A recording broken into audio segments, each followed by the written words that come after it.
Forgotten love. I am an old man now. My hair is white and my hands are weak. I sit by the window every day watching the trees outside. The wind moves the leaves softly and I remember my past. Memories come like waves. Some make me smile and some make me cry. I had a wife. Her name was Sarah. She was kind and beautiful, with a warm smile that made every day brighter. We had 3 children, 2 boys and a girl. I worked hard every day to give them a good life. I wanted them to have what I never did. My wife cared for the house, cooked meals, and helped the children with their schoolwork. Our home was full of laughter and love. Years passed and the children grew up. They went to school, made friends and started spending less time with us. I understood they needed to explore the world, but it still made me sad. Sarah would always tell me, "They will come back, they love us."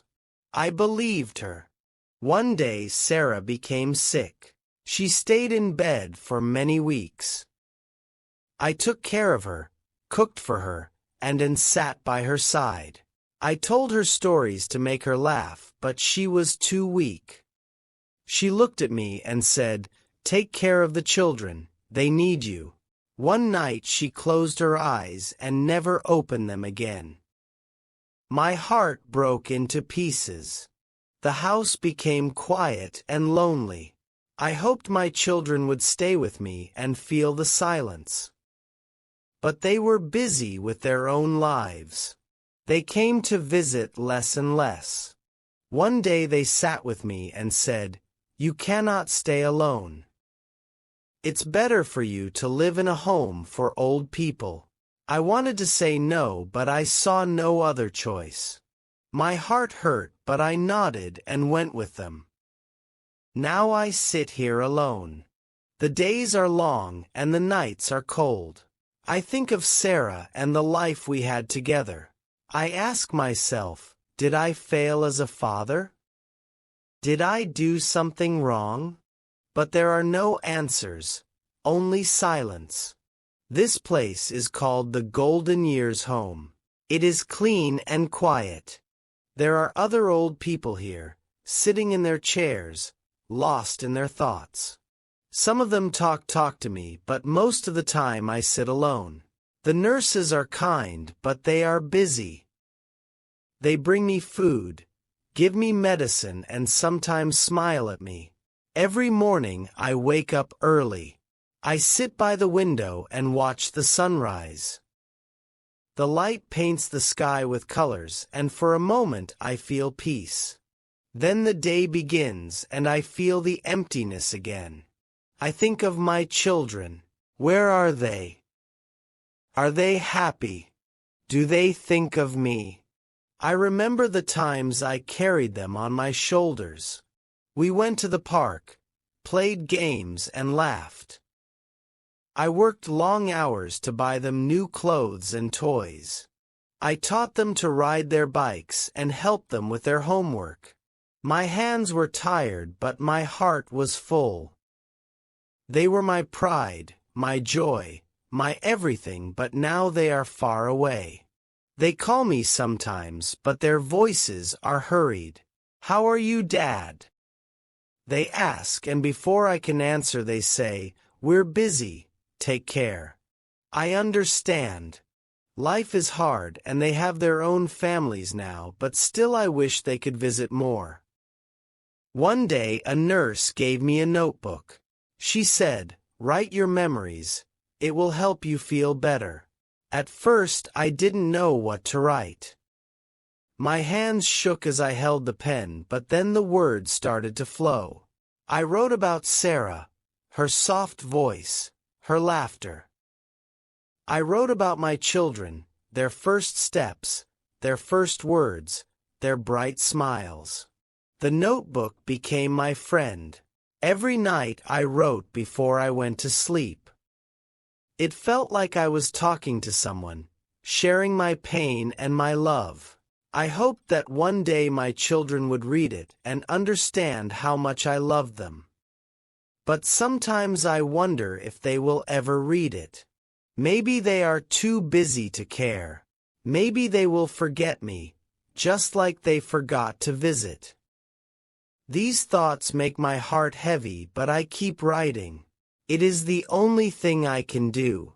The days in the home are all the same. Breakfast at 8, lunch at 12, dinner at 6. Between meals I sit by the window or in the garden. The garden is small, but it has flowers, roses, daisies, and tulips. Sometimes I watch the birds. They sing and fly freely, and I wonder if they feel joy or loneliness like me. One afternoon a young boy came to visit. He was the son of one of the nurses. He smiled at me and said, "Hi, Grandpa." His smile reminded me of my youngest son when he was little. The boy sat beside me and asked, "Do you have any stories?" I nodded and began to tell him about my childhood. I told him about the village where I grew up. There were green fields, tall trees, and a clear river where we used to swim. I told him about my best friend John and how we climbed trees and played hide and seek. As I spoke, the boy's eyes grew wide with excitement. For a moment I felt alive again, sharing my memories with someone who listened. After he left, I felt a strange mix of emotions. I was happy to talk to him, but it also reminded me of my family. I wondered if my grandchildren knew about me. Do they know how much I miss them? Do they know how much I want to hold them and tell them stories too? One evening I asked the nurse if I could call my eldest son. She handed me the phone, and I dialed his number with shaking hands. He answered after a few rings. "Hello, Dad," he said, his voice distant. "I told him I missed him and wanted to see him," he said. "I'll try to visit soon." But his words felt empty, like a promise he didn't mean to keep. That night I couldn't sleep. I stared at the ceiling, thinking of Sarah. She would have known what to do. She always brought the family together, made the house warm and full of love. Without her, everything fell apart. I miss her more than words can say. I held the notebook close to my chest. "Sarah," I whispered, "if you can hear me, please tell our children to come. Tell them I'm still here, waiting for them." My voice cracked, and tears rolled down my cheeks. The pain in my heart was too heavy to bear, but I kept hoping. Maybe one day they will remember me. Days turned into weeks, and I waited by the window every afternoon. I hoped to see one of my children's cars arrive. Each time I heard the sound of a car engine, my heart jumped, but every time it was someone else, a visitor for another resident or a delivery van. My hope grew smaller with each passing day, but it never fully disappeared.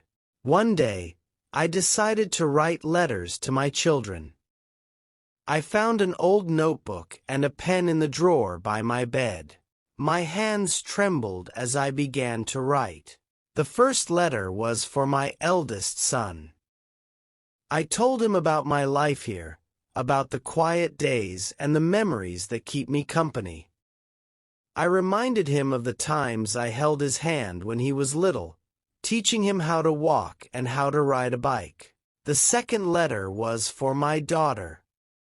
I wrote about her smile, the way she used to sing while helping her mother in the kitchen. I told her how proud I was when she graduated from college. "You are my sunshine," I wrote, just as I used to call her when she was a child. The last letter was for my youngest son. I reminded him of our fishing trips, and how he laughed when he caught his first fish. I told him that I missed his jokes and his laughter, which used to fill the house with joy. When I finished writing, I carefully folded each letter and placed them in envelopes. I asked the nurse to mail them for me. She smiled kindly and said, "Of course, Mr. Carter, I'll send them right away." For the first time in weeks, I felt a small spark of hope. The next morning, I went to the garden. The air was fresh, and the flowers swayed gently in the breeze.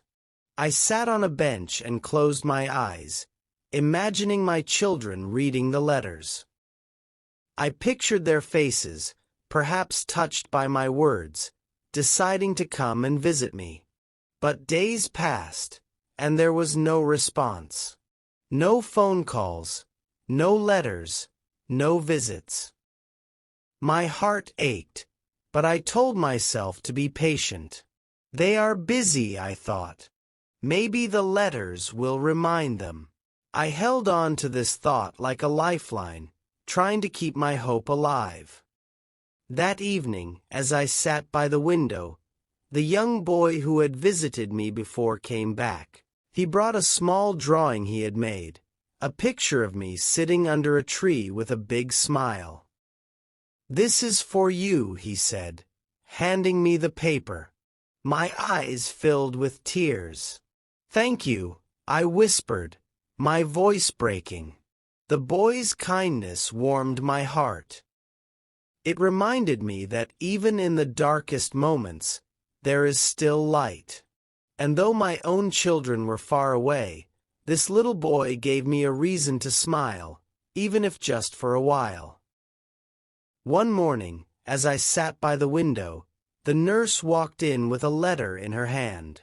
"Mr. Carter," she said with a smile, "you have mail." My heart raced as she handed me the envelope. The handwriting was familiar. It was from my eldest son. My hands trembled as I opened it, my eyes scanning each word. He apologized for not visiting sooner. He wrote about his busy life, his demanding job, and how he often thought about me, but never found the time. He promised to visit soon and bring his children, my grandchildren, whom I hadn't seen in years. My eyes filled with tears, both of relief and longing. For the first time in months, I felt a spark of happiness. I read the letter again and again, memorizing every word. I showed it to the nurse, who smiled and said, "See, they do care, Mr. Carter." Her words gave me hope, but deep down I wondered if his visit would truly happen. A week passed, and then another. Each day I looked out of the window, hoping to see his car. The other residents noticed my excitement and asked me about it. "My son is coming," I told them with a proud smile. Their kind words encouraged me, but as the days turned into weeks, doubt began to creep in. One afternoon, I decided to write again. This time, I wrote to my daughter. I told her about the letter I had received from her brother and how much it had lifted my spirits. I reminded her of the times we used to sit together and talk about her dreams. "I miss our conversations," I wrote, hoping my words would reach her heart. I gave the letter to the nurse to send, and once again I waited. The waiting was hard, but the memory of my son's letter kept me going. I spent my days in the garden, talking to the young boy who often visited. He told me about school, his favorite games, and his dreams of becoming an artist. One day, the boy brought me another drawing, a picture of a family standing together under a tree. "This is your family," he said, pointing to the figures. His innocent gesture brought tears to my eyes. I thanked him and placed the drawing next to the letter from my son. The days were still lonely, but the small moments of kindness from the boy and the promise of a visit from my son gave me a reason to hold on. I thought of my wife and how she would have encouraged me to stay strong. "They will come," I whispered to myself each night before going to bed. As I lay in bed, staring at the ceiling, I thought about my life, my family, and the love I had given them. Maybe they will understand one day, I thought. And with that, I closed my eyes, holding on to the hope that tomorrow might bring something new. One bright morning, I woke up to the sound of footsteps in the hallway. It wasn't the usual sound of the nurses or the staff. My heart began to race. I sat up in my bed, listening carefully. Could it be him? Could it be my son? The door opened slowly, and there he was, my eldest son, standing tall but looking hesitant. Behind him were two little children holding his hands.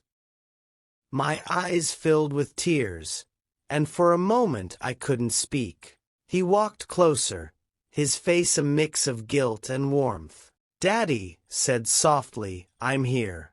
I opened my arms and he leaned down to hug me.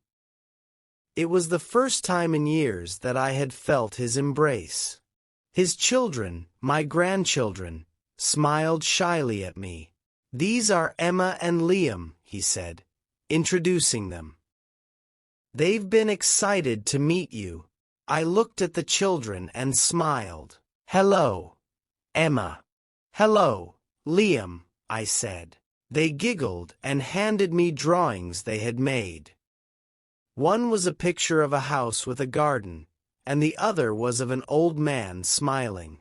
"This is you, Grandpa," Liam said proudly. The room suddenly felt alive with their presence. My son sat beside me, and we talked for hours. He told me about his work, his family, and how much he missed the old days. I listened, cherishing every word. I told him about the home, the kind nurses, and the little boy who often visited me. Before they left, my son promised to come again soon. "This time I mean it, Dad," he said firmly. His words filled me with hope. I watched as they walked out of the door, feeling a mix of joy and sadness. The visit was brief, but it meant everything to me. A few days later, my daughter came to see me.